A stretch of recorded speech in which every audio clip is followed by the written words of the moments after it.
O mundo democrático e os ativistas pela liberdade de imprensa e a liberdade de expressão acompanham apreensivos o destino de Julian Assange, esse homem que hoje é importante para a luta pela liberdade de expressão em todo o mundo.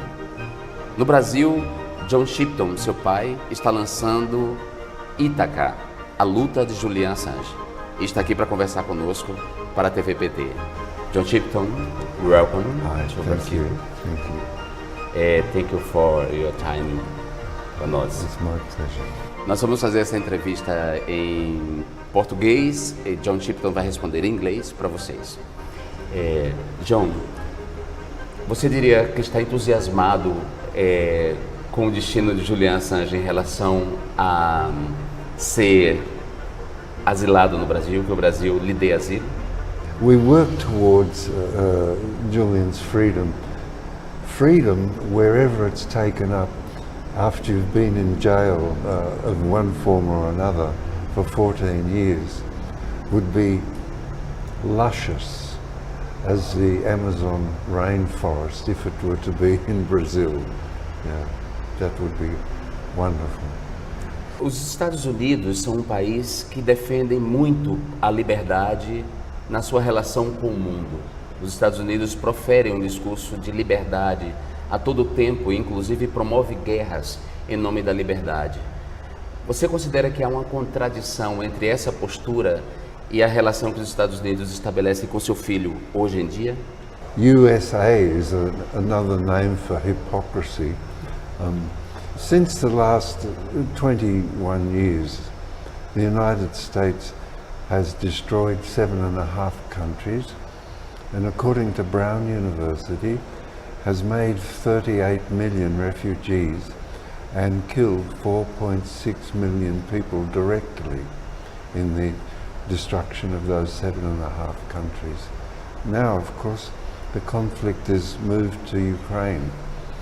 But I think that there are a series of what we might call crimes against humanity and war crimes will not go unpunished.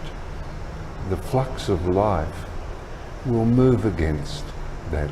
So I saw today something that may interest you in Brazil, that the BRICS association now exceeds economically the G7.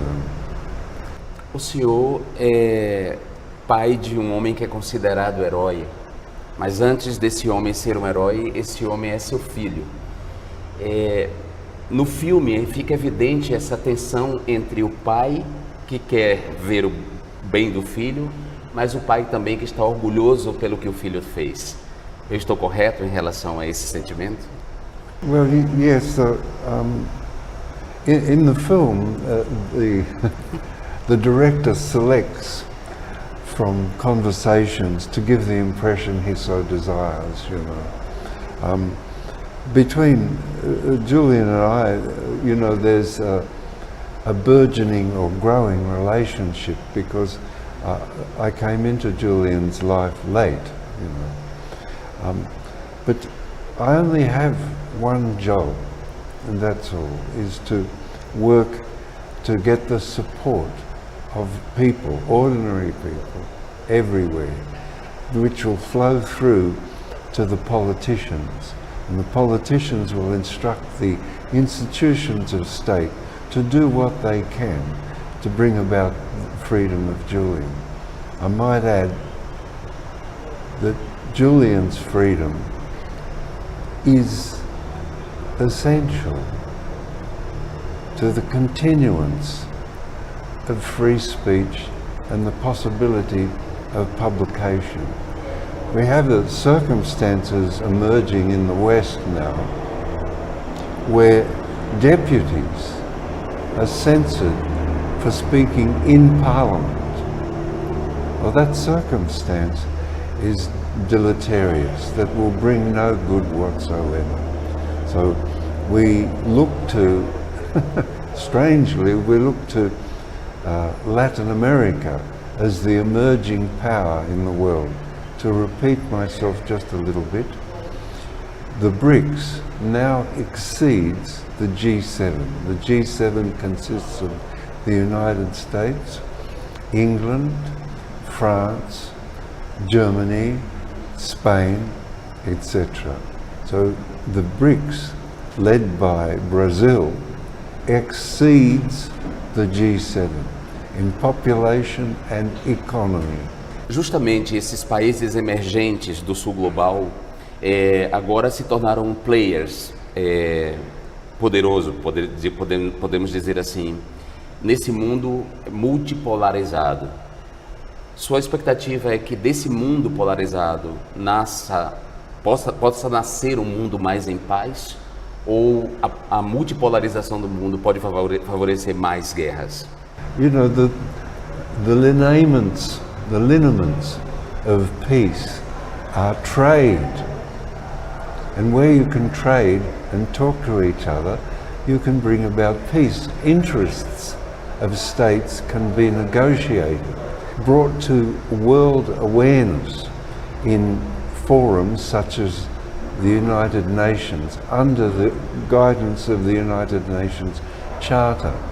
I'm of the opinion myself that the United Nations headquarters should be moved to Dhaka. That's where most people live. And also to include Africa and Latin America as domiciles for certain sections of the United Nations.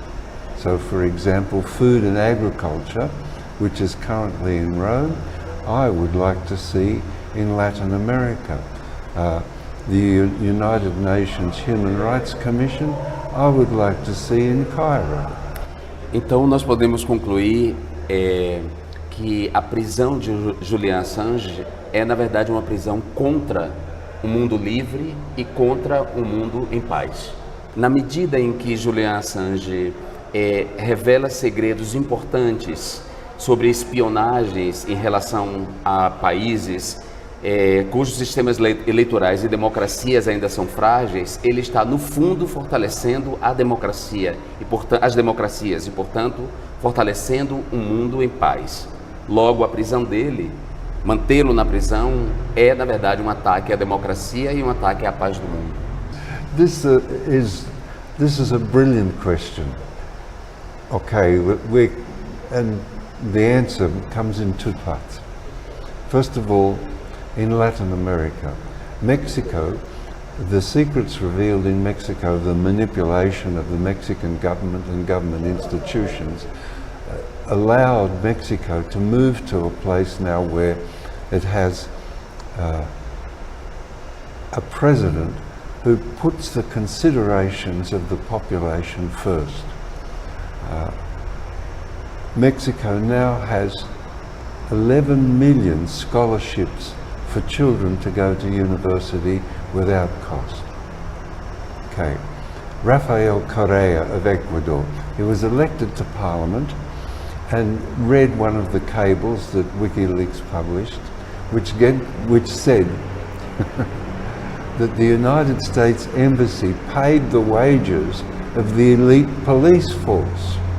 This means that Rafael Correa's government could be destabilized and his life forfeit. So he had a problem. He knew what the problem is from reading the cable, and he made a brilliant answer. He raised the wages of all of the police force to the level of the elite police force, and consequently, for his 2 terms, Ecuador had a peaceful, stable government. Very good.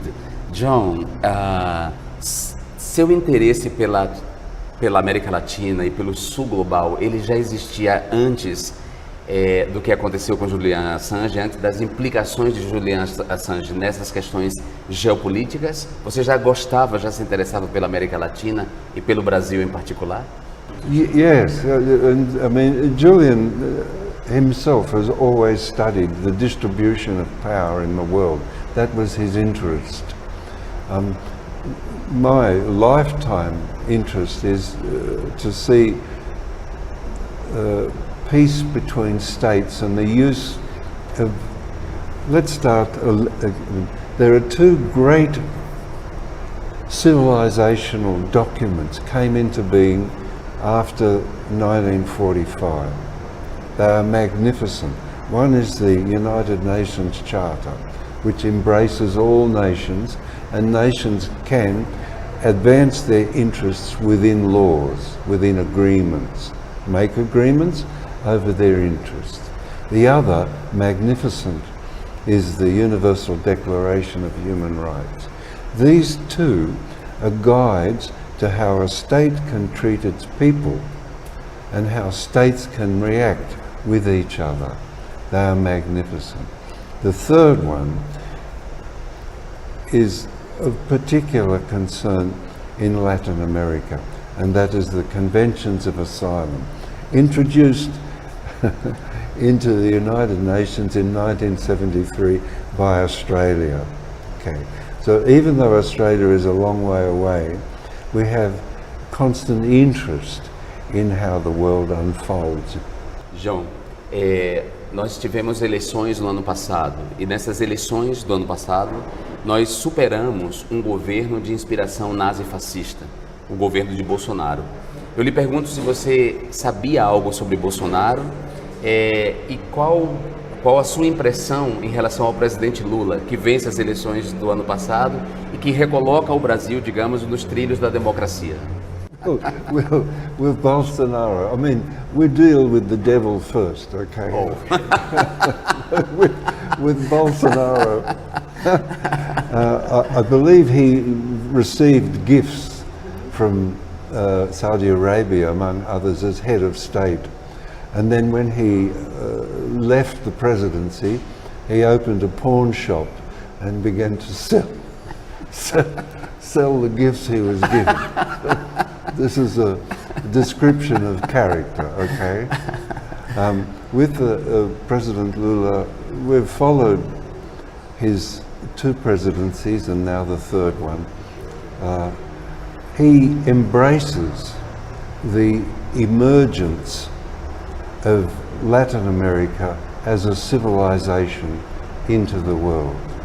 This is very clear, that over the 15 years of he's been in and out of power, we've seen Latin America rise up and then crushed again, rise up and crushed again. And this time, the rise seems to me to be permanent. What is fascinating for an outsider is to see a new civilization emerging. So like China is a civilization, like India is a civilization, like Russia is a civilization, like Europe is a civilization.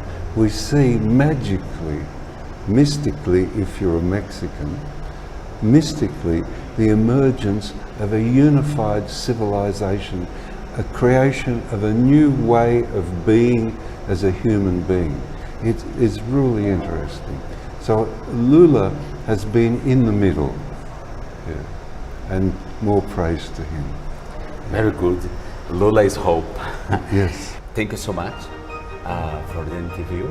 Bom, assim, nós encerramos essa entrevista com John Shipton, que está lançando Ithaka, a luta de Julian Assange, esse documentário incrível sobre a luta de Julian Assange em favor da democracia, da liberdade de imprensa e de expressão em todo o mundo. Nós ficamos por aqui. Muito obrigado.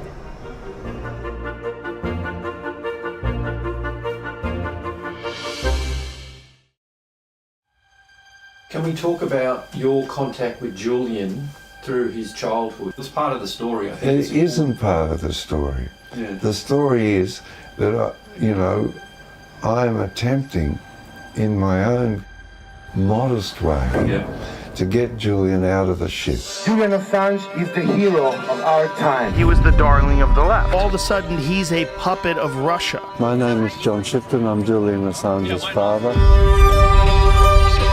WikiLeaks found that Julian Assange has been arrested. One of the most notorious and controversial figures in custody. Assange will remain behind bars until that extradition hearing, which has been set down for the end of February. I urge the Department of Justice to drop the charges. The maximum jail sentence of 175 years. Because he published the truth. How does it feel to be the father of such a controversial figure, somebody who's known around the world? If Julian is extradited to the United States to face these charges, he will be the first, but not the last. What are your worst fears? That it just collapses under the strain.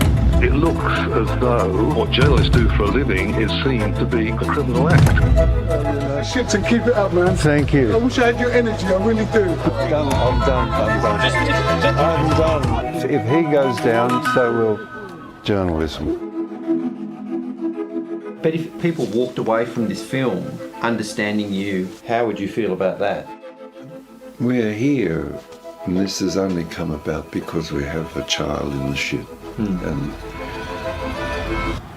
we want to get him out.